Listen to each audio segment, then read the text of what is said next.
It's another great day to get better. With Toby Brooks, Becoming Undone is the podcast for those who dare bravely, risk mightily, and grow relentlessly. Join me each week as I invite a new guest to examine how high achievers can transform from falling apart to falling into place. I grew up in rural southern Illinois. I hate that word rural, it's hard to say. But it was a tiny high school where I graduated with less than 40 classmates. Even though our school was small, we were pretty well known in the area for having a really good marching band. Now that might seem odd to many of you who equate marching bands with football, because our school was so small we didn't even have a team. But we marched. Parades, festivals, we competed toe-to-toe with schools, sometimes triple or quadruple our size. And looking back, that whole program was built by two band directors, Dennis Clay and Alan Brickhouse.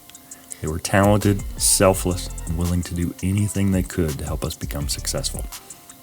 Unfortunately, it was only after they both passed away that I bothered to really learn about what they had accomplished as musicians. Both had been trained on pretty much every instrument, and they taught both band and choir, Mr. Clay at the junior high level, Mr. Brickhouse at the high school. Mr. Clay had served in the U.S. Navy, while Mr. Brickhouse had traveled the world as a member of the U.S. Army playing the trombone. But here's the tragic part. Both of these guys had life experiences and stories of serving and playing and growing literally all over the globe. But I never asked either one of them to tell me about it. You know, we tend to be pretty self-centered, especially when we're younger. At least I did. It never crossed my self-absorbed mind to ask either one of them to tell me about themselves or what they'd done. But they'd done a lot, and I missed it. For McKinney High School athletic trainer Dustin Emery, it started as a life of athletic success. A member of the 2007 Texas 5A state champion football Euless Trinity Trojans, Dustin was a four-sport athlete in high school. However, a torn ACL and a life-threatening blood clot nearly derailed his career and even threatened his life. But he was given the opportunity to keep playing collegiately at Hardin Simmons University in Abilene, Texas. From there, our paths finally crossed when he decided to hang up his cleats and go to grad school, when he moved to Lubbock to study athletic training at Texas Tech. Today, he serves as a critical member of a McKinney High School athletics program that consistently churns out D1 athletes like few places in the world. But for many of his athletes, he's probably just Coach Emery. They don't realize that he's been there. He's done that. He's not just that jacked CrossFit guy patrolling their sidelines with his trademark cap on backwards and sunglasses on. He's not even just the TikTok star they love to watch in their spare time. The truth is, he's driven, committed, and a caring professional who doesn't just hope his patients get better. He's lived it, and he's better for it. Join me for episode 32, Dustin Emery. Remember the name. My guest today is my first former student to join me on the show. He and I have a wonderful relationship, still communicate regularly, and I know just enough about his story to know that he would be a great guest for the show. So joining me today is Dustin Emery. Welcome, Dustin. Hey, thanks, Doc. How you been? I've been good. So, Dustin, you're now the athletic trainer at McKinney High School, just outside of Dallas, and you were a student of mine at Texas Tech University Health Sciences Center as an athletic training student. You had a highly successful career coming up through sport, all through high school, through college, and some setback along the way. So, the question I always ask starting off was, what did you want to be growing up and why? So initially, growing up, I thought like architecture and engineering. I liked math. I liked numbers. I liked building things. And then, I like most stories for some of us, that day came where there was that season-ending injury that brought sports into play. And, I knew my athletic trainer. I'd met them between Doc Hughes and Doc Pruitt. I'd met them a couple of occasions, but nothing crazy. The January 29th, 2008 happened, tore my ACL, and the rest was kind of history. I spent, 9 to 11 months with them. And so going between athletic training and physical therapy, I was like, man, I really like this. I like the ability to be around sports and continue to do the rehab process. And I loved being in our athletic trainers anatomy class too. And so for me, it came down to, and this is something that's really piqued my interest. And so, I thought, physical therapy was kind of the route I was going to take. Had some setbacks in the classroom and realized, you know what? And then a couple of shadowing at some PT clinics and realized, I don't think I really want to work general population. And so when the grades didn't hit and I decided I really didn't work general population, I realized athletic training was sitting there waiting. And it was one of those things that it just kind of, I didn't realize it until I got into college and was like, man, this would be great to get to do on a daily basis. And so that was kind of the way it went. It was kind of one way over here, and then it was way over here, and it's like, okay, this is where kind of settled. Not really settled, man. I've fallen in love with it, and you got to kind of watch that journey, and we'll kind of talk about it too. But it's been fun. I haven't looked back since passing my BOC, and so it's been quite a journey. So architecture to injury to athletic training, physical therapy. Let's take it back. Let's start at you growing up as a youngster, a 4-sport athlete in high school, a state champion in 2007 in football. So start at the beginning. Talk me through little Dustin growing up. So I have a dad who's in education, and I have a mom who's in healthcare. So the best of both worlds, ironically, is kind of where I've ended. And started playing soccer. Tell people all the time I attribute the athleticism I had growing up, the coordination I had, to me starting soccer early. And I'm kind of seeing it with my own, almost 3-year-old now, how that develops. And so my love for sports, my love for just being outside and doing the things that I do and did was where that all started. And so kind of started with soccer and moved on to baseball. My dad being a coach at the time, I always watched football. I'm like, no way, no how. I did not want to get hurt. I was scared of getting hurt. I was so afraid of getting hit. And I told my dad, I said, never could be me. Never will do it. And got to about 4th grade, started hanging out with a bunch of my buddies, and we played basketball out on the street. And they're like, why don't you play? And I'm like, I just never really thought about it. And my dad, ironically, was on the state runner-up team for 1A or 2A in Texas in 1986. My uncle was an all-state basketball player with offers to go anywhere he wanted to in basketball. And so I was like, sure, why not? So I went out 4th grade, gave it a try, loved it. And then I guess 5th grade, I had a bunch of my buddies who were also playing basketball and baseball with me, like, hey, why don't you try football now? I'm like, man, I don't know. So I went out. I was like, man, I'm going to play receiver. I was tall, long. I was bigger than everybody, taller than everybody. So I was faster than most. And so I was like, I'm going to play receiver. And, we're doing the tryouts, and the coach that was supposed to be throwing had broke his arm, so he couldn't throw. So he asked me to come throw. So I just started launching balls. I'm going to butt my way in right there. If you're a regular listener on this show, you know that sometimes stuff just happens. We succeed or we fail. There's a cause and an effect. And sometimes situations, opportunities, they just align and they create this environment that helps us or hinders us on our way toward success. As legendary Olympic ice hockey coach Herb Brooks once said, or at least in the movies he did, great moments are born from great opportunities.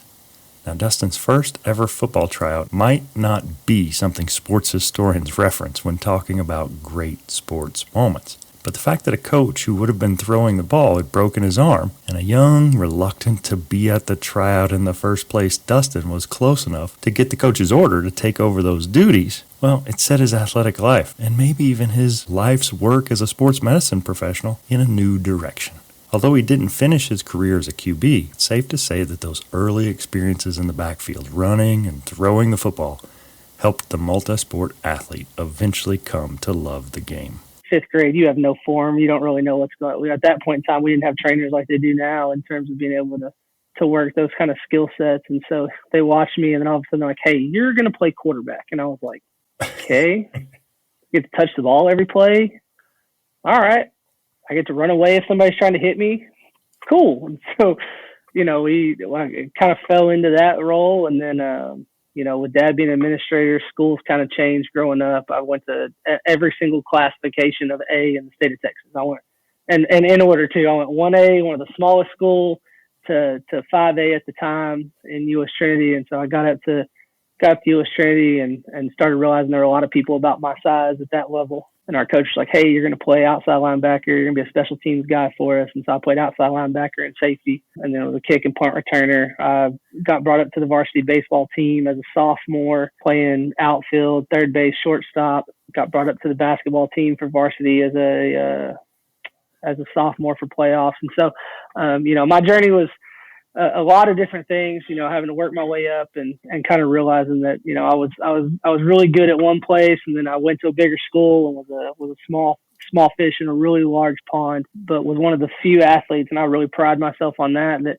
I was one of the few athletes to be able to play 4 sports at the time. And so, it's unheard of really, and it's fun. It's funny watching professional athletes now, because, Pat Mahomes, everybody's like, oh, Pat played, football, basketball, and baseball. Well, I look at my roster right now for football guys of 202 kids, and I've got none that I don't think any of them play 3 sports. Most of them it's football and track. We got a couple football, basketball guys, but that ability to get to do those things that I did growing up, and being able to stay in love with it and continue to fall in love with it and be around it was just so great. And, I didn't have any brothers and sisters, so I didn't really have anybody to compete against at home. So I spent a lot of time competing against my dad and trying to get better with him. And then, once I found the sports, it was an easy way to make friendships and create those bonds and have some brothers and some families and friends to be around all the time. And so, younger me was pretty cocky and arrogant, because I always felt like I was bigger. And I mean, I'm not going to say that older me is not the same way, because a lot of people that know me will tell you that, and you kind of know from grad school that, I carry everything with me, and, I pride myself in who I am. And so that started, I think, just from the ability to be that bigger kid and be that athlete, that better athlete than most as I was growing up. And so, I think that played a big role in kind of my development. But then the move to that big pond and being the small fish really kind of brought me down to earth, kind of shocked me back to the real world that, hey, it's not just you. It's not just, I'm competing against a lot of other people. And so, yeah, young me didn't realize it at the time. Older me realizes it now, that, it was real good for my development. It was real good to kind of force myself to understand that, hey, it's bigger than you. It's sure. more than just about, Dustin, as much as it is about the team and the people you're around. And, I learned a lot about that in our 07 state championship run for football, that, it's way bigger than just the one person that's on the roster. Yeah. So Let's talk about that 2007 Euless Trinity team, shall we? Most people have seen and or read Friday Night Lights, not the TV series, but the book and the movie, about that storied Permian Panthers and their football dynasty in the late 80s. They haven't made any movies about Dustin's team, Euless Trinity, located just north between Dallas and Fort Worth. Not yet, anyway. However, they were good. 15-1 good in the largest division of Texas high school football. In a 2016 article published in the legendary Texas football news source Dave Campbell's Texas Football, writer Mike Craven provided some speculation that in a fantasy matchup between the mighty Panthers from Odessa and the Trojans from Trinity, Dustin and his teammates might actually come out on top. Although Trinity's lone loss on the season came at the hands of those same Permian Panthers, Trinity's defense that year was suffocating. The only time they allowed more than 17 points on the whole season was in a double overtime victory over Plano in the state semifinals. And they won the championship game in the Alamo Dome 13-10, holding Converse Judson scoreless in the second half. So yeah, they were kind of a big deal. Well, I know when I'm having students introduce themselves, I always lead off with, brag on yourself. Say something that you wish would come up in conversation. I remember you mentioning that you were a state champion, but I also know that high schoolers tend to be so self-centered. Like, we don't ever think in high school about what our teachers or our administrators, like the lives that they live beforehand. So for any of your student athletes who are listening right now, put some respect on your name. 4-sport athlete, state champion, state game, special teams player of the game, academic audit. Like you were a highly decorated athlete, and that translated into an opportunity at the next level. So you end up at Hardin Simmons. Mm-hmm. Prior to that, had you had any setbacks athletically, or had it all been pretty much a smooth ride? Everything ran smooth up until that state game in 07, or up through that state game in 07, because we won state December 22nd of 2008.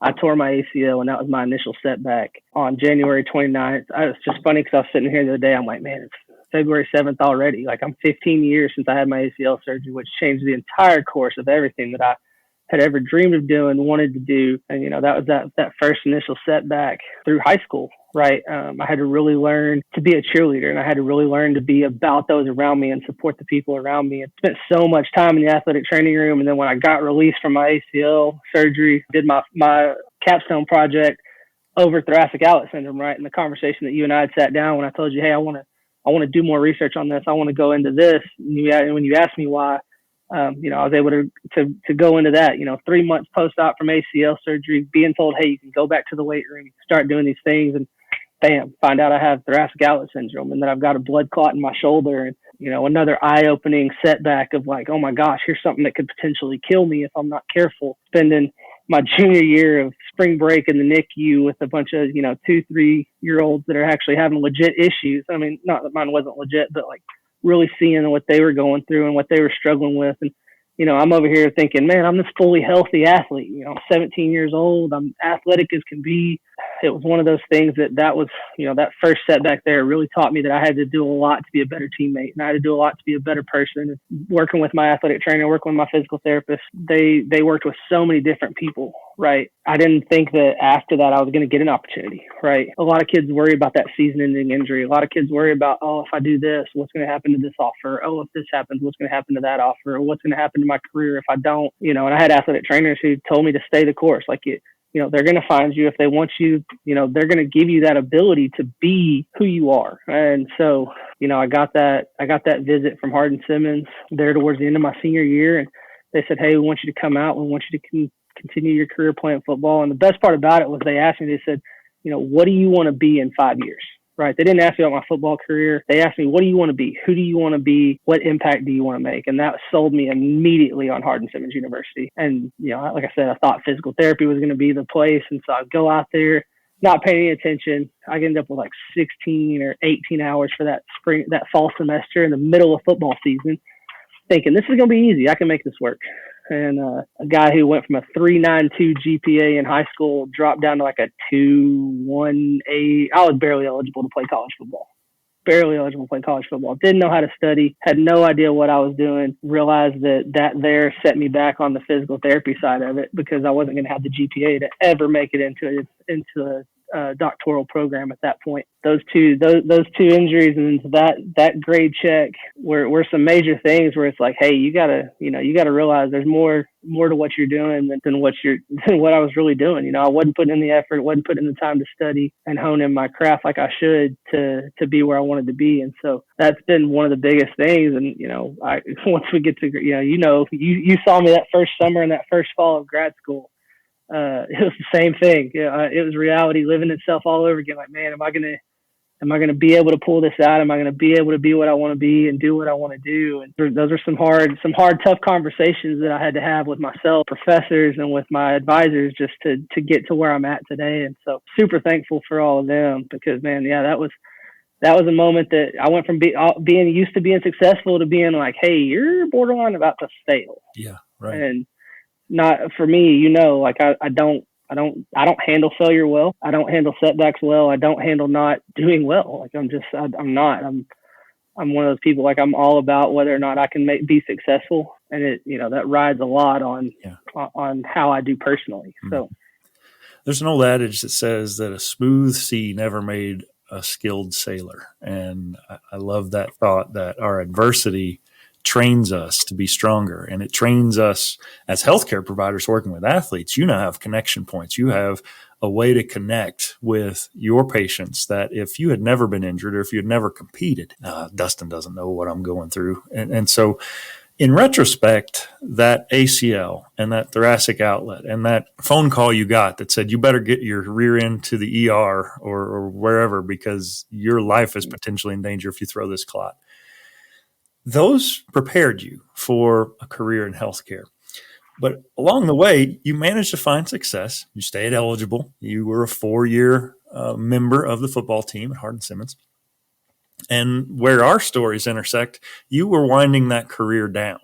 So athletics had been a key part of your life and your identity all through high school and now all through college.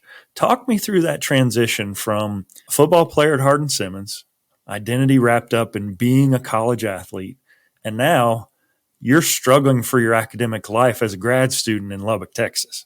Yeah, that was tough. I don't even know where to start with that because I'll never forget. I tell people all the time, and when I've had students that have come after me reach out and say, "Hey, I'm struggling," I always try to tell them, "Stay the course. but you really gotta crank down. I'll never forget walking into your office, making a 46 on the exam portion and a 66 on the lab portion, and just going, I don't know what to do. Right, I averaged out a 56 on that first upper extremity set of exams, and I just remember being like, I'm not gonna make it. It's just not gonna happen. Like, I'm not. And you told me, here's how you're going to do it, and we set up the study. We set up, here's when you need to study. Here's how you need to study. Here's what you need to look at. And instead of being so wrapped up in all in the football and the sports and all the other things I was trying to keep myself busy with, it then turned to, hey, I got to hit the books. Right. And so I all of a sudden had to learn how to be a student. I had to stop focusing so much on being an athlete. And now I've got to be a student. And one of the things that I think really hit me that first semester was like, hey, this is something where you are going to potentially have somebody's life in your hands.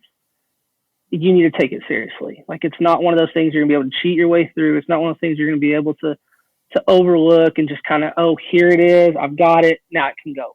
Right. And I think that did a lot for me. And so that second block was lower extremity. I was a little more comfortable with it from the ACL. And I still think I ended up making like a 60 something. So my average was sitting right there in that low 60s. And you and I were kind of talking like, hey, here's what's got to be made over the next 2 exams for you to get out of this. Otherwise, we're going to recycle back to next summer. And so I'll never forget going into the last block that we had. I think I made a decent enough grade on the third block. I think I needed like an 85 or an 86 in this class. And I think we ended up pulling out like an 88 or a 90 on that one. And then, we went into the fall semester, and I think it was biomechanics, and I had to have a 88 on the last exam that we had in biomechanics. And had you told me like, you're gonna have to pull out 88 if you want to stick around. And again, learn that student side of it, learn to study, sat down with a bunch of my classmates, had them kind of teach me their study habits, and tried to find my own way through that and navigate how to be just a student and not get distracted by all the outside noise and all the activities I used to like to be a part of, which is real hard when you're in a Division I college town and you've never been there before, middle of football season. So, you're trying to navigate, where can I be a student? Where can I be a human being and enjoy my time? But I'll never forget needing to have an 88 on that final biomechanics test and making like a 95 or 96 and just walking in your office and saying, all right, we're graduating. It's going to happen now. And we, from then on, from that whole time, took off. And even with those grades, was able to pull out a 3.0 in grad school. Again, it was one of those things that's just sweating on days, trying to figure out how do I separate what I was to what am now to what I'm gonna be. Mm-hmm. I think a lot of that went along with the preceptors I had and the placements that I had, as well as the advisors and the professors that I had, and even some of the classmates. Right? I think I'd sat down and talked to Zach Lewis, who's with the Broncos a few times, and was like, hey, how do we get through this? How do I make it happen? Still talk to Tim Woodstock all the time. We bounce things off each other. My classmates were always supportive. Some of them looked at me like I was an idiot at times because I did have a tendency to be a little overbearing and a little bit pushy with things, but they would help me regardless. And so it was tough to separate that athlete to student and have to learn to just be a student. Yeah. And learn that, hey, it's time to grow up and it's time to become a professional in what you're going to do. And I think grad school did a lot for me in that. Would you say that your requirements of grad school is a heavy lift? Like, the academic part of this was harder than anything you had ever encountered. I mean, I'm not just saying you. Pretty much every student that comes in. Anatomy is the hardest class I've ever had. Did that distract you, do you think? Did it keep your mind off of the loss of sport? You were just on to the next thing? You weren't worried about what lay behind? You were worried about what lay ahead? Yeah, I think a lot of it. And like I said, when you realize that you may have to recycle and have to wait a year to come back and restart and do what you're trying to do for your career, there becomes a lot of distraction. And once you finally figure out that I got to study, I got to learn, I got to be a student, yeah, there's that distraction that comes in that says, hey, all of a sudden we're not this, we're here. Like, we got to move, we got to go. I haven't looked back since that day. The only thing I've really done in my life is found CrossFit, and that was my biggest thing that's kept me close to like competing, but not really competing, right? And so that's been kind of my void for some competition. My wife's also an athletic trainer, also works out with me, and so we like to get, former college basketball player, right? So we still have a lot of competing going on in our lives. That's kind of where I've found that healthy competition that doesn't necessarily rely on me, having to be successful all the time and just wanting to prove myself to everybody. Yeah. So Hardin Simmons is a religious affiliated institution. Talk to me about your faith. So you had two major health setbacks and potentially put your athletic career in jeopardy before your college career ever started. But you end up at Hardin Simmons. You have to take Bible class in order to graduate. I mean, there's some faith-oriented things, and certainly your coaches and your teammates are Christians. Talking about your faith during that 4 years at Hardin Simmons. Well, I'm going to take it back even further. So young me, Dad was actually a minister of music at our church. So from the time I was born until, I guess when I came to Lubbock, I was going to church pretty regularly. So I grew up in the church, grew up singing every Christmas recital because Dad, again, music minister that he was, I was always in the youth. I was in the youth classes. I was in the choir.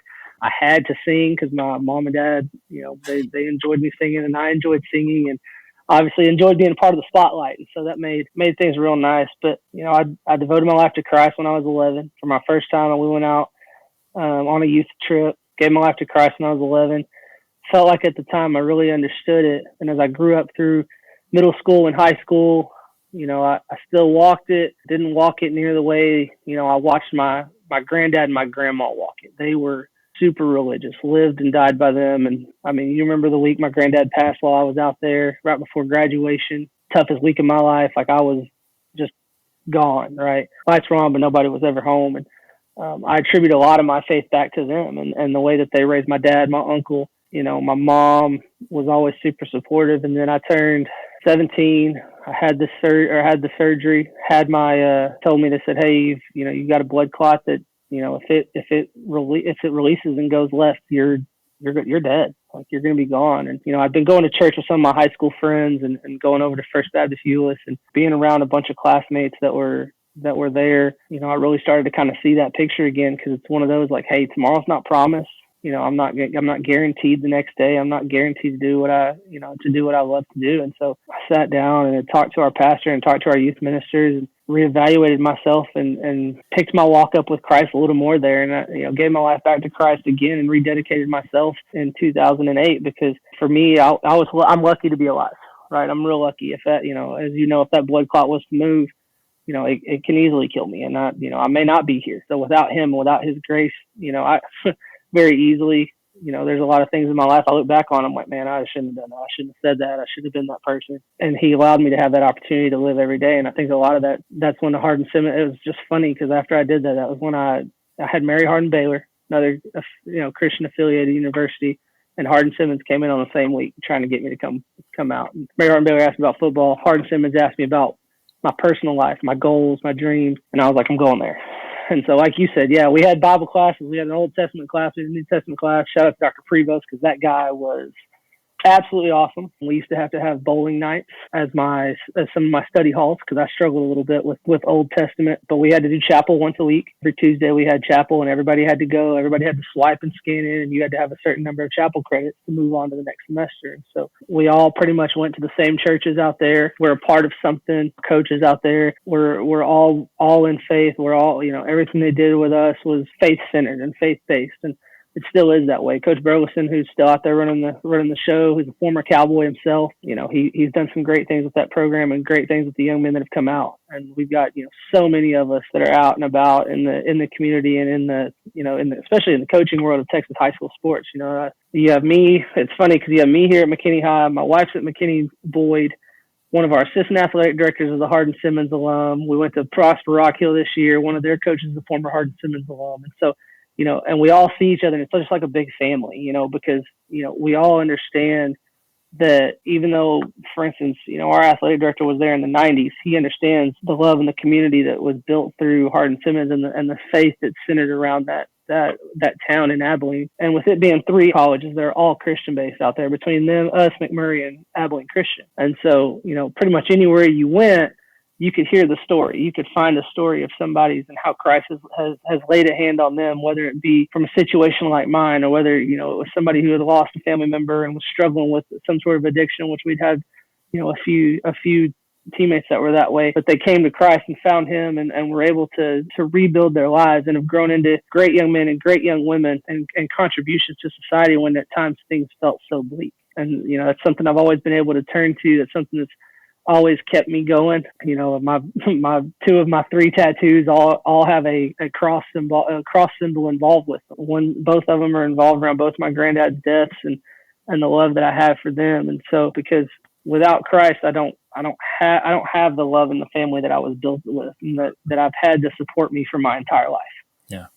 You know, and they've all supported me through, you know, everything I dealt with, because they knew how much I was hurting. They knew how difficult things had gotten for me. And my family's super close. They know every story we've talked about, from, you know, almost failing out, almost dying, to, you know, just all these things. But yeah, I mean, you know, it's one of those things where it's like, you know, you look back and there's only one thing that can contribute to where I'm at, right? And it ain't me. Yeah. It ain't me. I'm doing what he's asked me to do. Yeah. You know, I'm just a small pawn in a really large chessboard. Mm-hmm. Cool. Thanks for sharing that. So it was a struggle, but you're a gamer. You perform when you need to perform, and you graduate and you pass the BOC first swipe at it, and you're now a certified athletic trainer, and you're headed out into the world. But like many people, you're not still at the same school where you started. So let's talk about where you've been and those seasons of transition. How did you know that it was the right move for you? Just kind of talk me through Dustin walking across the Masters of Athletic Training stage to Dustin today at McKinney High School. Yeah, so I've worked 3 different spots. I've been a little more urban area and down in the Carrollton area, Las Colinas area, Carrollton Ranch View. Spent a year there as assistant athletic trainer, working with the high school and the middle school, the feeder middle school that came in. My head athletic trainer left. I took over as the head athletic trainer for the next 2 years. And then I was kind of searching around. I was driving about 45 minutes to an hour one way, depending on traffic. And it's nothing but toll roads up here in Dallas. It's expensive, real quick. And then gas was getting expensive, and it was like, can't keep doing this. So we were living in McKinney because, as my wife will tell it, she got her job first, and we had no idea where I was going to be, so we're going to live in McKinney. Yes, ma'am. So we lived in McKinney. I made the drive for 3 years, and then started kind of looking around, found a CrossFit home up here that's got a lot of our closest family and friends that are here. And so we've built a lot of our life around that community as well. And so my wife and I started house shopping, decided to build a house up here, and then said, okay, I got to get closer. And so I started looking around, applied a couple places, didn't hear anything back, and then saw a job that really piqued my interest at VA up in Van Alstyne, where they had never had a full-time athletic trainer. They were starting everything fresh from the ground. And I thought, man, what a challenge. What an opportunity to get to start my own program, run it how I wanted to, implement the things that I wanted to implement, and help build that from the ground up. The end all goal was to be in the same district as my wife, so we could kind of be on the same schedule and be close to each other. And so the VA spent 2 years there, and then got the call last August, like super last minute, from the athletic trainer that I currently work with here, saying, hey, are you still interested? Because she's known for at this point, I'm 5 years in, she's known for 5 years. If this job was to open up for her coworker, let me know. I am 100 miles an hour getting there for the interview. And sure enough, she hits me up a week before school starts, like, hey, you think they'll let you out of your contract? And I'm like, oof, like we've already started fall camp. Like we're a week from school starting. So, you know, we get on the search trying to find somebody to replace me. So we do. Did you catch that? The job Dustin had been waiting for half a decade finally opens up. But the timing, well, it kind of stinks. In a world that would tell most of us to worry about ourselves, and sorry about you if that means other places or people have to suffer, he didn't even apply for the new job until he made sure his current job and the people he served for 2 years are well taken care of. And only after he's able to find someone to take that old job does he pursue the new. It's a lesson in integrity and a legacy and leaving someplace better than you found it. I come in, knock my interview out, get the call saying, hey, you know, we're working on getting all your stuff from Van Alstyne taken care of. And so it was one of those, that first year ended in COVID. Nice, but not nice, because that we go on spring break. Like I just worked a 3-day baseball softball tournament in Van Alstyne, and that Saturday it ended. We go on spring break, and I don't hear a word from anybody else other than, hey, school's canceled. Well, Jacqueline and I are 8 months pregnant at that time. And so we're like, okay, school's canceled for a week. All right, well, we got some things to get done around the house before the baby gets here next month. And then school's canceled. And then and then all of a sudden, hey, we're shutting down completely. And it was like, all right, we got a month to prep for this baby. So, we have Daxton in April of 2020, our little COVID baby, and spend the next 4 or 5 months super spoiled, getting to be with him at home every day. Not a whole lot of responsibilities, but still fortunately being able to get paid for our jobs because we're doing everything through Zoom and Google Classroom and all of those things. And so working from home was nice, but it just didn't have that athletic side of it, right? And it didn't have that human connection to where I'm getting to build those relationships with my coaches and my kids. But yeah, we had Daxton, and then of course I get through one more year and I'm by myself at Van Alstyne working with both the high school and the middle school.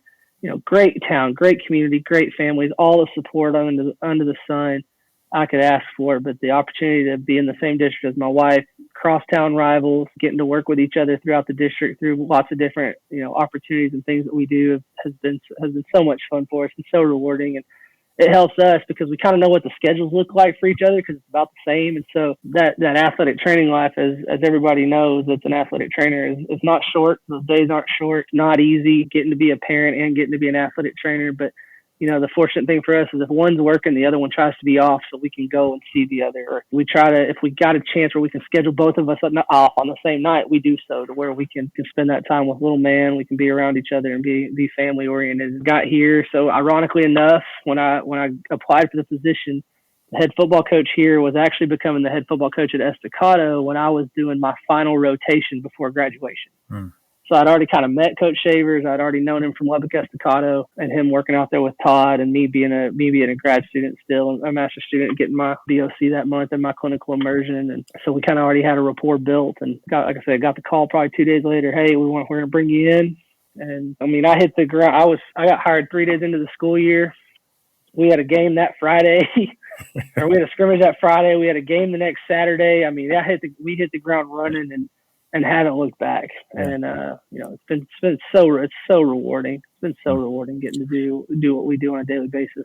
Yeah, and for those not familiar, that McKinney Allen area, the facilities are on par with Group of 5 colleges in some places. Just the indoor facilities, the strength and conditioning, just the level of athletics in that part. In Texas, period, but in that part of Texas specifically, is really second to none. So congrats and kudos to you and your wife for getting to work and live and participate at that level. So there's some lessons that we can really only learn through failure, through setback, through adversity, and you've faced your share of it. What do you think has been maybe the best lesson, the lesson maybe you want Daxton to learn or one of your patients to learn that you only learned because of the failure? You're going to be tested, but you just got to keep pushing. Every day you're going to be tested by something. I'm fortunate enough in my career right now, I've got 3 ACLs all right now in my athletes. And every day I'm able to show them my scar. And every day I'm able to say, I get it. I understand. Keep pushing. It's not comfortable. And I'm able to tell them it's okay to be frustrated. It's okay to cry. It's okay to not be able to do what you want to do. It's okay. But keep pushing. It's going to get there. That breakthrough is going to happen. And when that breakthrough happens, it's so rewarding again because it just keeps going and it keeps going and it keeps going. And then it starts in the building blocks, right? You make one progression, then you make a second. And here we are. Now we're stacking everything up and the pyramid gets built and bam, we're back on top. Right. So, I think that's my biggest thing is perseverance. It's all the time. Gotta push. And even when it seems like you're at the deepest, darkest depths of it, that you just cannot find it. You feel like you've 100% hit rock bottom. You just got to keep scratching and clawing to find your way through. One of my favorite pictures is there's a picture of 2 miners sitting on top of each other. And you may have seen it. And there's one and they're digging. And one stops about this far from the diamonds and is walking away holding his pickaxe. And the other one is sitting there, he's about this far, and he's still hammering away at it. He's this far from getting to a massive stack of diamonds, and he just keeps going, right? Another one is, the stone chiseler, right? Stone chiseler sitting there working on building that stone, building that creation. But it's not the first 100. It's not the first 1,000 hits of the stone that gets it to break. It's that 1,001st, but he just has to keep hitting, has to keep persevering, has to keep pushing. And I put on the back of my, ironically, I still have right up there is all my stuff from grad school. And one of our projects was we had to put together our rehab list, and on the back of it, my quote on the back was, "Do something today that your future self's going to thank you for." And it's still up there. And I tell my kids, just keep pushing. Do something that your future self's going to thank you for. Because right now it's hard and it sucks and it's not fun. But guess what? When you get that paper that says, "Hey, I'm cleared to go," I'm gonna be right there celebrating with you as you're doing your thing and enjoying every minute of it, because that's what I remember, the feeling. Yeah. I remember what that felt like, and it was so rewarding. And it's so rewarding from this side to get to be able to give that advice and get to see the faces as they return and how excited they are to do what they love when they've been out of it for so long. Absolutely. So I know you're a baseball guy, so you had a walk-up, but I'm not asking you your walk-up. I love music and the emotion that it can convey. So if we were going to create the Dustin Emery documentary, what song would you have picked? Man, that's man, I don't know, because there's so many. Man, you got me on this one. This is a good one. Flip it on you then. What was your senior year walk-up? Oh, it was Fort Minor. Remember the name because I was too dang cocky to not play it. And I'll never forget one game. So our bench coach thought he was being funny. First at bat of the game, I'm in the on deck circle. Our guy walks, so he's walking down, and all of a sudden, Toby Keith's "I Want to Talk About Me" starts playing as I'm walking up to bat. And I'll never forget taking 3 steps out of the on deck circle, stopping, turning around, looking back at him, because apparently everybody in the dugout knew. Everybody. My third base coach knew. I look in the stands. My parents knew. Everybody's just dying laughing about this. And I was like, you have got to be kidding me. Am I that bad? I was like, and so I just sat there. I sat there for a minute, let the song play, and just ate it up. But I love almost anything Lil Wayne. Like Johnny Cash is a great one. Fell into a burning ring of fire, because there's days where I feel like that. There's days where I felt like that. Growing up, like I said, I was arrogant. I was cocky. It was always about me. But as I've gotten older, I've learned that there's a lot of things I got to do for a lot of other people, and put myself on the back burner. And sometimes we get lost in that. And I know a lot of our profession gets throttled by not putting themselves first and not drawing boundaries at times. Well, that's a good segue, because these days you're a husband and a dad and CrossFitter, and those things take time. And it's no secret that a career as an AT takes a lot of time. So what do your days look like today? And how do you balance those many hats that all are vying for moments and for your attention? Man, so that's another big thing about my personal position right now. We have such a great group of coaches. We have, I have such an awesome coworker, and the way that our schedule works, we teach one class. She and I co-teach that class. And so like some days I come in early at 6 a.m. for morning treatments, and then I teach the class second period, and then our conference periods are third and fourth. So I'll take third and fourth off, and I'll head over to the gym, and I get that hour to an hour and a half of personal time for me, come back, shower up, come in, and immediately start football. I mean, I'll be in the door not 5 minutes, and we roll into fifth period football. On other days, if I'm not early teaching, then I come in at like 11. I come in at 10:45, 11, but that means I'm staying late for whatever practices are up till 5:30, whatever games are, till 9, 10 o'clock at night. But it gives us that ability because she's got little Franny's 6 months younger than Daxton. So they're both in their mid twos, and it gives her the ability to go home and be a mom and enjoy her time with her. And so like she gets to drop her off at daycare on days when she comes in late. I get to drop Dax off at daycare on days when I'm late, and we get to go home early. We get to pick them up from daycare or wherever they're at and get to spend that time together. And so I try to mix in that CrossFit side of me in the mornings, and I coach sometimes too. And so on days when I get off early, I might go do that and let Daxton have some more fun at daycare, and then come home and he and we'll play Hot Wheels. He's got monster trucks. I mean, we're in that setting of it right now, and spend some time doing that. And then when Mom gets home, we're between watching Coco and Toy Story 1 and Toy Story 2 and 3 and 4. And, it is Bubble Guppies. I mean, he has his own playlist on our Spotify. Like he has sing-alongs with his own playlist. It's got the Bubble Guppies theme song and Paw Patrol and Scooby-Doo. And he knows them, and he'll sing them to you, and he tells you what he wants. And just the ability to do that. Obviously, crossover season, for us, makes that difficult. But as often and as easy as it is, I say easy as it is in the fall because the hours are kind of sketchy there too, but we're able to build those in, right? And so it makes it a little bit easier. Right. But if I was still trying to solo it at Van Alstyne, I don't know that I'd ever have gotten to see him. I don't know that we get to do the things we do and get to have the time and get to live the life that I do get to live because of it. Yeah. And so, you're trying to balance one hat. As soon as you're done, you're like, man, I'm out of here. Like, let's throw this other one on and let's go be dad, or, let's go be husband, or let's go be CrossFit coach or CrossFit member or friend or whatever it is I need to be that day. So it makes it, like I said, it makes it easy when you've got the supportive cast around you. I hear a lot of athletic trainers that are like, man, my admin, my coaches, my kids, my parents. And I'm like, I can't relate. Yeah. I can't relate. It's a new era. I think a lot of coaches and athletics directors they feel the same pressures that we feel as clinicians, and there's a much healthier outlook. There's still room to grow, but it's absolutely much healthier than it was for sure a generation ago. Last question I ask of everyone: what for Dustin remains undone?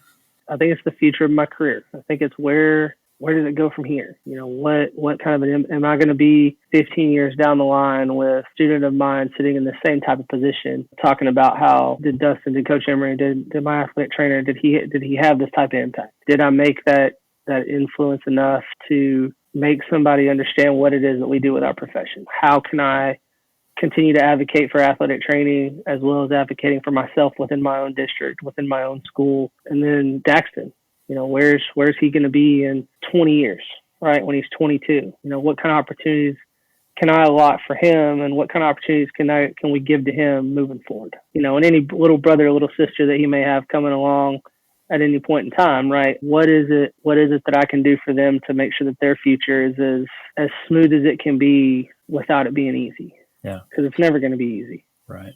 I can't help but wonder if you and Jacqueline are holding off for a second to wait to see who the Cowboys sign at quarterback so that you'll know what to name them.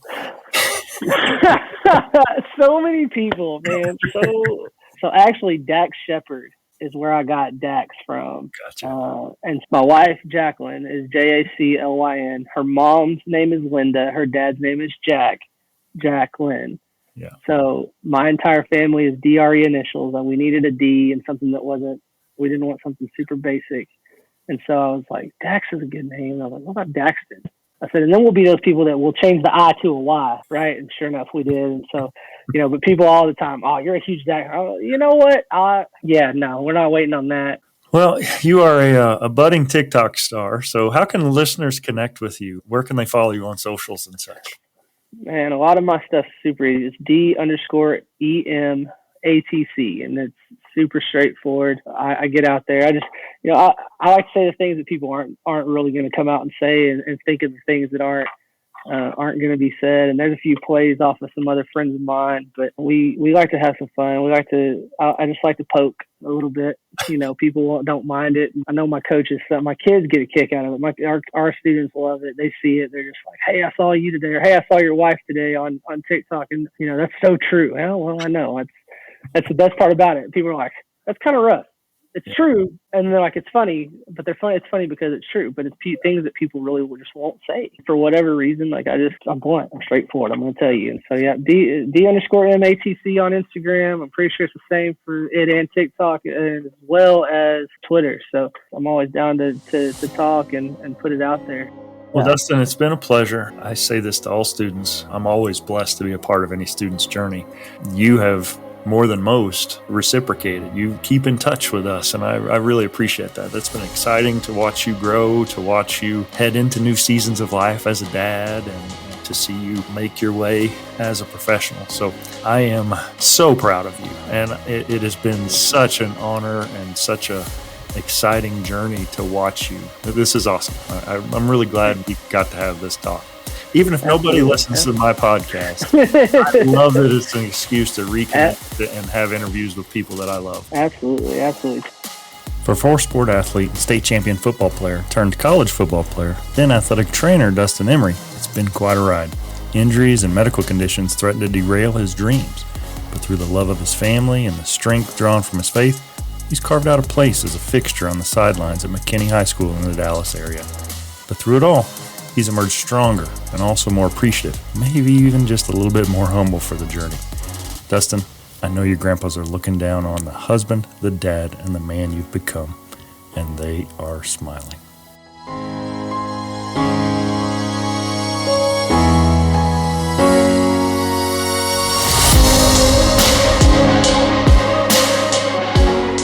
Becoming Undone is a Nitro Hype creative production written and produced by me, Toby Brooks. If you or someone you know has a story of resilience and victory to share for Becoming Undone, please contact me at undonepodcast.com, where you can also sign up for our mailing list to be notified of new episode drops and exclusive Team Undone benefits. Becoming Undone can be heard on Apple Podcasts, Spotify, Stitcher, Google Podcasts, iHeartRadio, or wherever you get your podcasts. Until next time, everybody, keep getting better.